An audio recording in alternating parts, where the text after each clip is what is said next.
मागील वर्षी बाभुळगाव नगरपंचायतीत झालेल्या उपोषण आणि आंदोलन आता थंड बस्त्यात दिसत आहेत. भ्रष्टाचाराचा नायनाट करू, जनतेच्या पैशाचा हिशोब द्या अशा घोषणांनी गेल्या वर्षी बाभुळगाव नगरपंचायतीचा परिसर दणाणून गेला होता. अपक्ष नगरसेवक चंद्रशेखर पडसाके यांनी भ्रष्टाचाराच्या विरोधात पुकारलेले ते तीव्र आंदोलन आणि उपोषण पाहून बाभुळगावकरांना वाटले होते की आता परिवर्तनाची लाट येणार. मात्र आज वर्षभरानंतर चित्र पूर्णपणे पालटले आहे. ज्यांनी संघर्षाची मशाल पेटवली होती ते नगरसेवक आता गायब झाले आहेत आणि संघर्ष समितीचा आवाजही म्यूट झालेला दिसत आहे.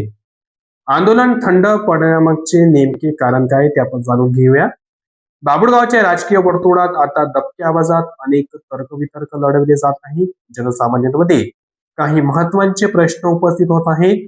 राजकीय तडजोड किंवा सोयीचे राजकारण यामागील महत्वाचा मुद्दा आहे. सुरुवातीला आक्रमक पवित्रा घेणारे अपक्ष नगरसेवक चंद्रशेखर पडसाके आता शांत का?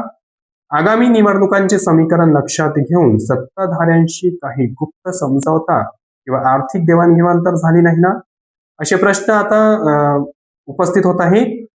ज्या संघर्ष समितीने आंदोलनाला पाठबळ दिले ती आता निष्क्रिय का झाली आहे? समितीमध्ये फूट की दबावाचे राजकारण याला कारणीभूत काय, असे प्रश्न आता जनता करीत आहेत. नगरपंचायतीच्या कारभारात पारदर्शकता येईल या आशेने सामान्य नागरिक या आंदोलनाकडे पाहत होते. मात्र आंदोलकच जर मुख्य प्रवाहातून बाजूला झाले असतील तर मग भ्रष्टाचाराच्या त्या गंभीर आरोपांचे काय झाले? की ते आरोप केवळ दबाव तंत्राचा एक भाग होते, असे प्रश्न नागरिक करीत आहेत. बाभुळगावची जनता आज विचारत आहेत की आमच्या प्रश्नांसाठी लढणारे ते योद्धे कुठे गेले आहेत? जर खरोखरच भ्रष्टाचार झाला होता तर त्याचा पाठपुरावा का थांबला? हे मौन बाभुळगावच्या विकासासाठी घातक ठरणार आहे.